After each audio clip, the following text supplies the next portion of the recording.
Welcome back, ladies and gentlemen, to Canadian Football Central. CFL content for the fans, by the fans. We got our first of our Week 10 reviews coming up, where the Toronto Argonauts defeated the Calgary Stampeders by a score of 33-30, with most notably in this game, Vernon Adams Jr. has finally thrown his first interception of the season, and he throws two, although I will say, we should kind of discredit the second one a little bit, as that was a Hail Mary in garbage time.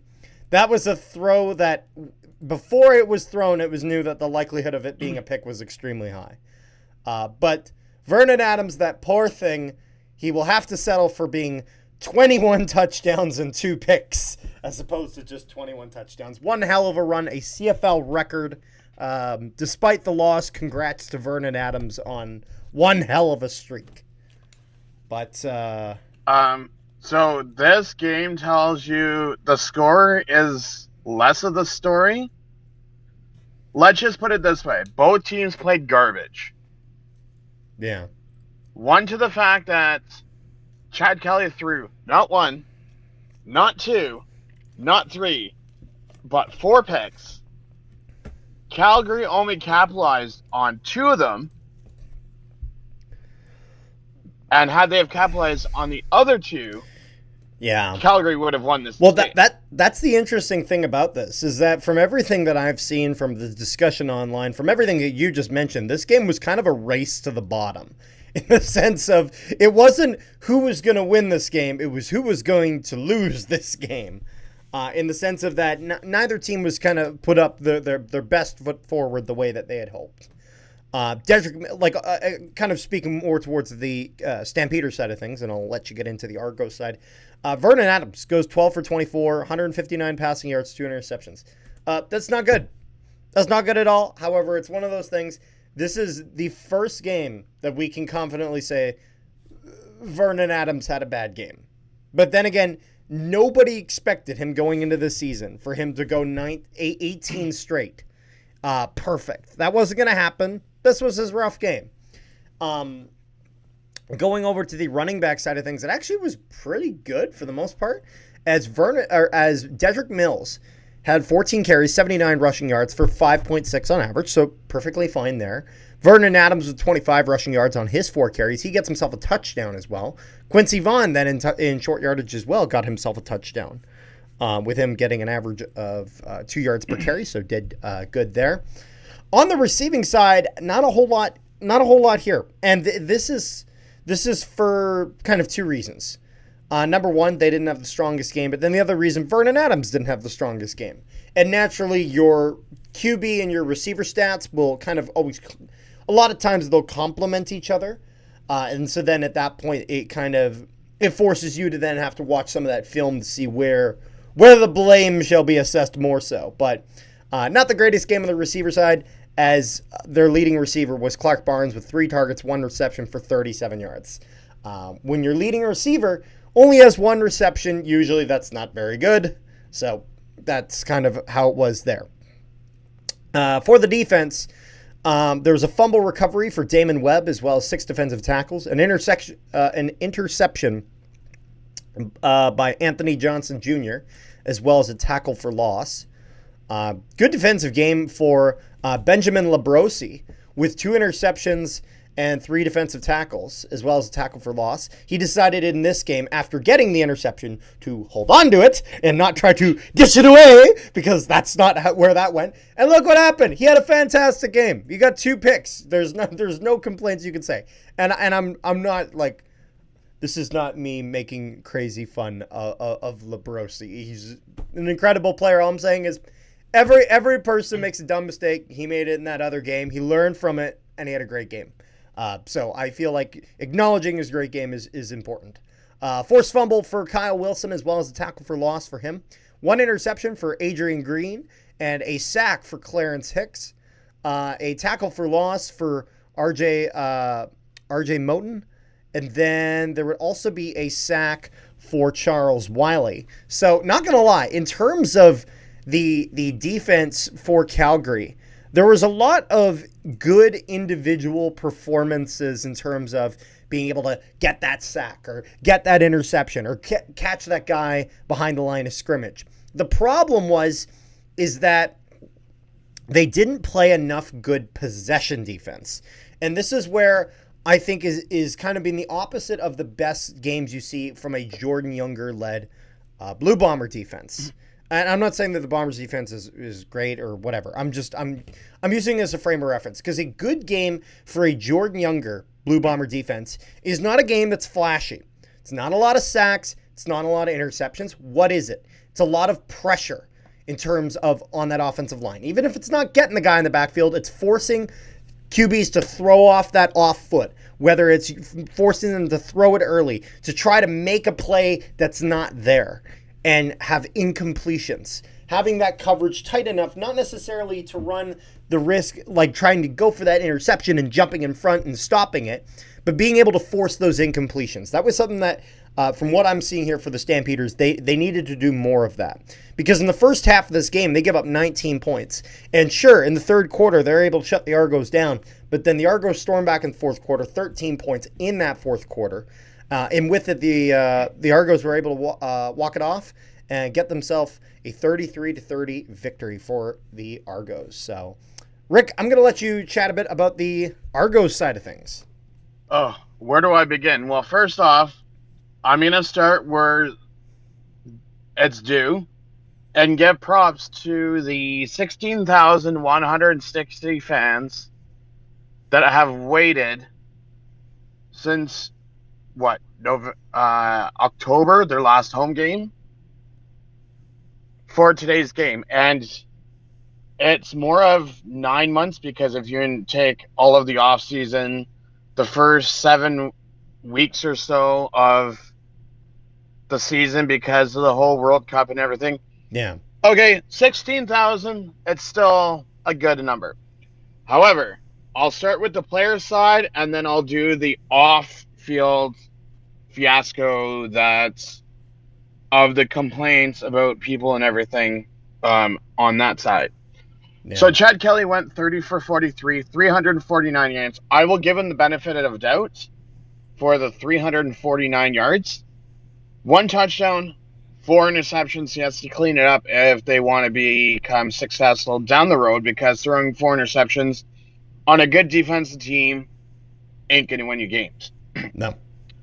Sam Hicks had 5 carries for 54 yards, 1 touchdown, averaged at about 10.8. Isaiah Smith had 7 for 26 yards. Chad Kelly had 3 rushes for 24 yards, and Nick Arbuckle had 1 rush for 1 yard. DeMonte Coxey always steps up his game. This one he had 8 receptions for 15 yards and 161 yards. David Unger, if you're into weekly fantasy and you need someone to always get you yards, David Unger III is always going to get you yards. Usually he gets you touchdowns too, but unfortunately this game he didn't. He went 6 for 963 yards. Mackay Polk had a bit of a down game with only 46 yards on 7 carries. Tyler Commons slowing down 3 receptions on 40 yards. Kevin Mittal had a low game, 3 receptions on 31 yards, and Samuel Hicks 3 receptions on 8 yards. Darius Pickett and Isaac Darkangelo both led the way with 6 defensive tackles. Ralph Hawley, Sean Lemon, Dwayne Hendricks, and Jonathan Kongbo each had a sack. Interceptions went to Tavarius McFadden and Benji Franklin. Brady Lister went 4 for 5, longest 52, 2 extra points. Engineering Grant had a kick return. I want to say kick return. It was either kick return or punt return. I can't remember which one it was, but he returned it for a touchdown, to say the least. So they ended up winning by 3. Now for the downside of things. So, for those that don't know, there was a lot of fans angry and filing complaints online. So, complaints such as unweighted stadium banners. They didn't have all of the banners for every year. They ended up having 1 banner with like 4 years on it instead of all the banners. Blocking views. making noise in the wind. Don't ask me what the heck that is. Frustrating traffic, parking roadblocks near Lakeshore Road, and nearly 2 months season opening road trip due to FIFA scheduling. Okay, there's not that. My big gripe about the way that the new stadium is, there is no scoreboard. You have 4 TVs in every section. You have this little tiny itty bitty scoreboard on the bottom of it. So you got to wait for the play to be playing to see what the score is, what the time is. You don't have like your scoreboard at Tim Hortons Field or Princess Auto or Mosaic Stadium where it tells you everything. I'm going to be honest. When it comes to score clocks in the CFL, for starters, I'm gonna exclude BC Place because a hanging score clock is just a whole different ball game. Mm-hmm. I love Princess Auto Stadium. I think Mosaic's got the best one though.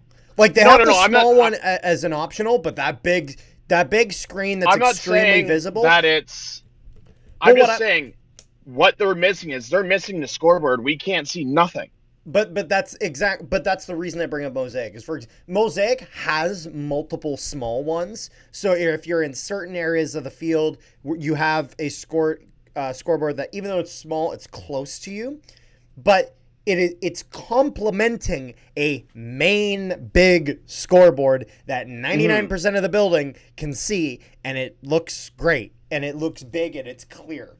And so from everything I've seen, it just seems to be one thing that's a little bit lacking. I'm not surprised they're going to this approach because this is more of an approach. If you look at European soccer stadiums, this is where that parallel starts to come in. Just because European soccer stadiums are not known for that giant score clock. And of course, these renovations were made with the FIFA World Cup in mind, and of course, Toronto FC being the primary tenant. I don't know. I'm gonna try to send you this on Discord. This was the other thing that I seen is the one end zone. People make it sound like it's a jail cell with the new what the heck do they call it? I think it's the north side